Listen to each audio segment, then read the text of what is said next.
नमस्कार, TV9 भारतवर्ष के digital platform पर आपका स्वागत है। आपके साथ मैं हूं मोहित मल्होत्रा। आइए बात करते हैं पंजाब, हरियाणा और हिमाचल प्रदेश की 5 बड़ी खबरों की। सबसे बड़ी और हैरान करने वाली खबर सामने आई है पंजाब के मोहाली जिले से, जहां पर मोहाली के फेज 11 में स्थित एक अंतर्राष्ट्रीय कंपनी के दफ्तर के अंदर ही एक युवक ने अपनी सहकर्मी पर चाकुओं से ताबड़तोड़ हमला कर दिया और अपनी सहकर्मी को मौत के घाट उतार दिया। ये मामला मोहाली के फेज 11 में स्थित यूएस लॉजिस्टिक कंपनी का है, जो कि अमेरिकन वक्त के मुताबिक शाम के वक्त काम करती है।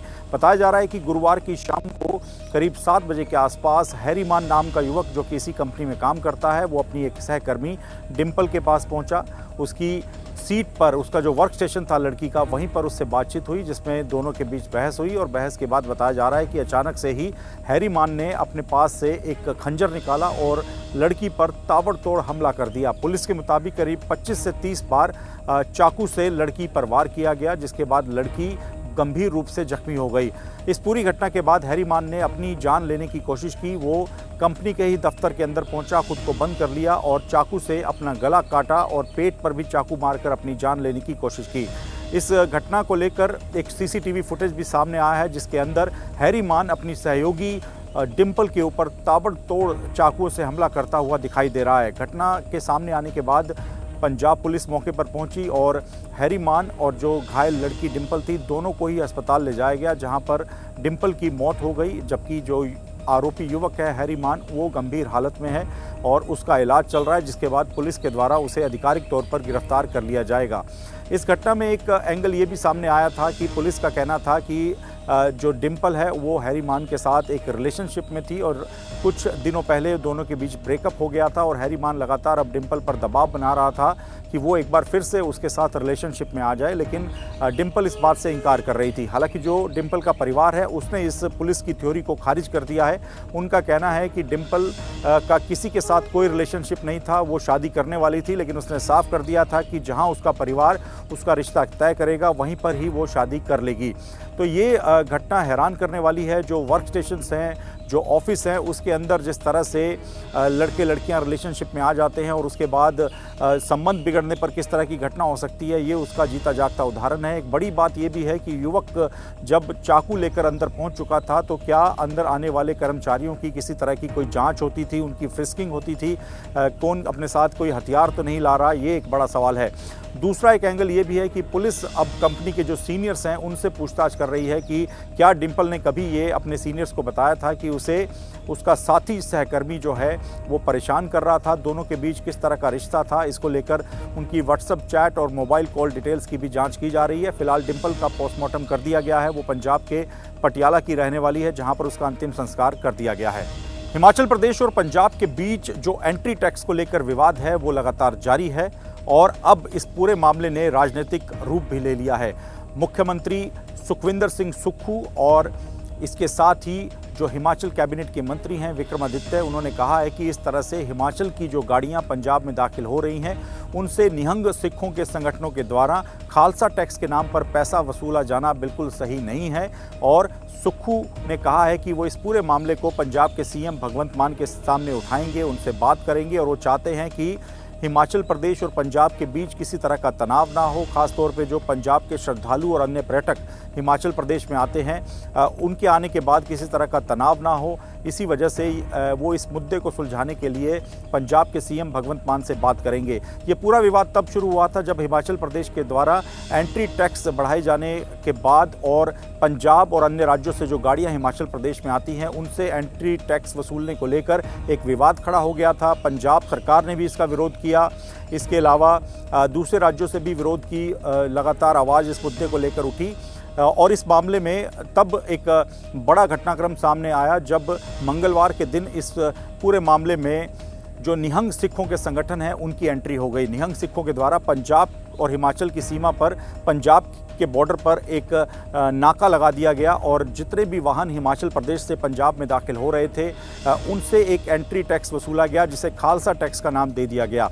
निहंग सिखों का कहना था कि ये सिर्फ एक सांकेतिक धरना लगाने के लिए ये खालसा टैक्स वसूला जा रहा है और किसी से कोई जोर ज़बरदस्ती नहीं की गई। हिमाचल की जो भी गाड़ियाँ पंजाब में आ रही हैं उनसे किसी से 10 रुपये, किसी से 100 रुपये, किसी से 50 रुपये लिए गए हैं और लोगों ने अपनी इच्छा अनुसार ही दान के रूप में में ये पैसा दिया है। निहंग सिक्खों ने यह भी कहा कि जो खालसा टैक्स का पैसा इकट्ठा किया जा रहा है उसका इस्तेमाल लंगर लगाने और सामाजिक कार्यों के लिए किया जाएगा, समाज सेवा के लिए किया जाएगा। लेकिन सुखविंदर सिंह सुक्खू ने इस पर नाराज़गी जताई थी। उनका कहना था कि इस तरह से जो गाड़ियां हिमाचल से पंजाब आ रही हैं उनसे इस तरह का टैक्स खालसा टैक्स के नाम पे वसूला जाना बिल्कुल सही नहीं है। और उन्होंने सीधे तौर पे कहा था कि ये मुद्दा हिमाचल प्रदेश के लोगों के लिए परेशानी खड़ी कर सकता है, क्योंकि हिमाचल प्रदेश के कई लोग हैं जो कि पंजाब के रास्ते से हरियाणा, दिल्ली तक रोज़ाना अपने कामों के लिए जाते हैं, उनके रिश्तेदार वहाँ पर रहते हैं। ऐसे में पंजाब में कोई भी गैर कानूनी तौर पर इस तरह से खालसा टैक्स के नाम पर पैसा नहीं वसूल सकता है। हालांकि अब तक इस पूरे मामले को लेकर पंजाब सरकार की तरफ से कोई रिएक्शन सामने नहीं आया है, लेकिन निहंग सिक्खों ने भी कहा था कि ये सिर्फ सांकेतिक धरने के तौर पर वो कर रहे हैं और मंगलवार के बाद से 2 दिन हो चुके हैं और अब तक किसी भी तरह का वहाँ पर कोई नाका निहंग सिख संगठनों के द्वारा नहीं लगाया गया है। ऐसे में उम्मीद की जा रही है कि आने वाले वक्त में ये विवाद सुलझ जाएगा, लेकिन लगातार सोशल मीडिया पर ये मुद्दा छाया रहा है कि क्या इस तरह से कोई भी एक दूसरे के राज्य में आने पर जो एंट्री टैक्स वसूलता है वो इतना बड़ा विवाद खड़ा कर सकता है। हालांकि आज निहंग सिक्खों ने साफ किया है कि उनका धरना सिर्फ सांकेतिक धरना था। हिमाचल प्रदेश सरकार तक अपनी बात पहुंचाने के लिए उन्होंने ऐसा किया था।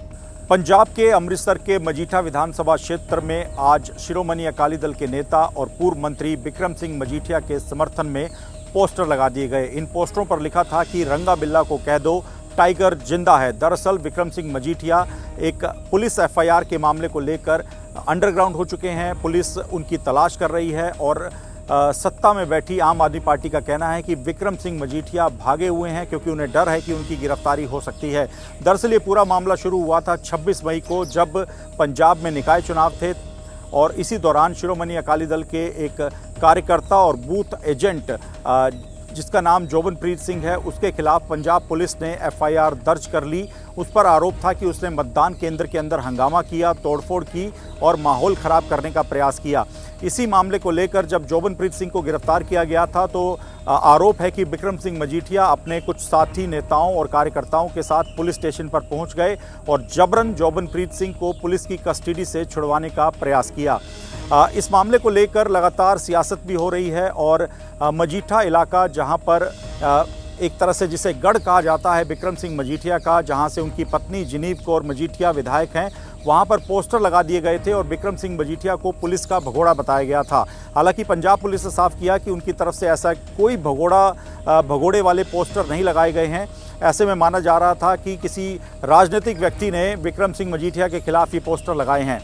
ये पूरा मामला सामने आने के बाद से जोबनप्रीत को लेकर शिरोमणि अकाली दल की तरफ से पंजाब हरियाणा हाईकोर्ट में एक याचिका लगाई गई, जिसमें पंजाब हरियाणा हाईकोर्ट ने पूरे मामले को सुनने के बाद अकाली दल के कार्यकर्ता जोबनप्रीत सिंह की गिरफ्तारी को गलत बताया था और उसे जल्द से जल्द रिहा करने के आदेश दिए थे।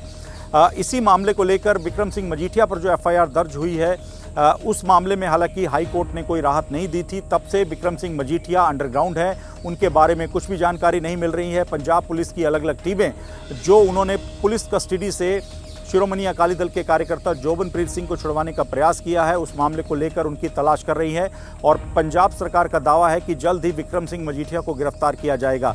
इसी पूरी घटना के बाद से लगातार जो मजीठा विधानसभा क्षेत्र है वहां पर पोस्टर वॉर भी जारी है। पहले कुछ अज्ञात लोगों ने पोस्टर लगाए जिसमें बिक्रम सिंह मजीठिया को भगोड़ा करार दिया गया था और आज बिक्रम सिंह मजीठिया के समर्थन में उनको टाइगर बताते हुए ये पोस्टर लगा दिए गए कि टाइगर जिंदा है। हालांकि अभी ये पूरा मामला अमृतसर की अदालत भी इस मामले को देख रही है, पंजाब हरियाणा हाई कोर्ट में भी इस मामले को लेकर लगातार सुनवाई हो रही है, लेकिन बिक्रम सिंह मजीठिया जो लगातार जिनको लेकर अब तक कोई भी जानकारी सामने नहीं आई है, वो सामने नहीं आए हैं, उनको लेकर पंजाब सरकार दावा कर रही है कि वो भागे हुए हैं, उन्हें जल्द ही गिरफ्तार कर लिया जाएगा। लेकिन बिक्रम सिंह मजीठिया को लेकर शिरोमणि अकाली दल का कहना है कि वो कहीं नहीं भागे हुए हैं, अपने वकीलों के साथ संपर्क में हैं, उन्हें कानून पर भरोसा है कि जल्द ही उनको न्याय मिलेगा और उनके खिलाफ जो ये एफआईआर दर्ज हुई है ये पूरी तरह से गलत है। पंजाब के लुधियाना से लड़कियों के लगातार लापता होने के मामले को लेकर पंजाब राज्य महिला आयोग ने स्वतः संज्ञान ले लिया है और पंजाब पुलिस से इस मामले को लेकर रिपोर्ट तलब की है। दरअसल ये मामला पंजाब राज्य महिला आयोग के संज्ञान में तब आया जब ये जानकारी मिली कि पिछले 1 महीने के अंदर 9 लड़कियां लुधियाना से लापता हो चुकी हैं। हालांकि सोशल मीडिया पर यह दावा किया जा रहा था कि पिछले 38 दिन में 14 लड़कियां लुधियाना से लापता हो चुकी हैं और कोई लड़की अपने ऑफिस से वापस घर नहीं लौटी। किसी लड़की को लेकर जानकारी ये थी कि वो अपने स्कूल या कॉलेज से वापस घर नहीं लौटी और इस तरह से लड़कियों के लापता होने के मामले को काफ़ी गंभीर बताया गया। हालांकि पंजाब पुलिस ने साफ किया है कि पिछले 38 दिन में 14 लड़कियों के गायब होने की बात जो फैलाई जा रही है वो गलत है। पिछले 38 दिन में लुधियाना से 10 लड़कियां लापता हुई हैं और उनकी तलाश की जा रही है। पंजाब राज्य महिला आयोग की अध्यक्ष राजलाली गिल के मुताबिक जब ये मामला उनके संज्ञान में आया तो उन्होंने इस मामले को गंभीर मानते हुए जो लुधियाना के पुलिस कमिश्नर हैं उनसे इस मामले में जानकारी मांगी है और उनको जल्द से जल्द सभी मामलों की रिपोर्ट अपडेट करके तैयार करके राज्य महिला आयोग के सामने पेश करने के निर्देश दिए गए हैं। ये मामला अपने आप में गंभीर है क्योंकि जिस तरह से लड़कियां लापता हुई हैं उसको लेकर पहले कुछ मामलों में पंजाब पुलिस की तरफ से परिवार वालों को कहा गया कि लड़की बालिग है और उन्हें ये जानकारी मिली है कि लड़की अपने किसी जानने वाले के साथ, अपने दोस्त के साथ चली गई है, अपनी मर्जी से गई है। लेकिन लगातार जो लड़कियां एक के बाद एक लापता हो रही हैं उसे लेकर पंजाब पुलिस पर दबाव बनता रहा, जिसके बाद पंजाब पुलिस ने एफआईआर दर्ज करना शुरू किया है।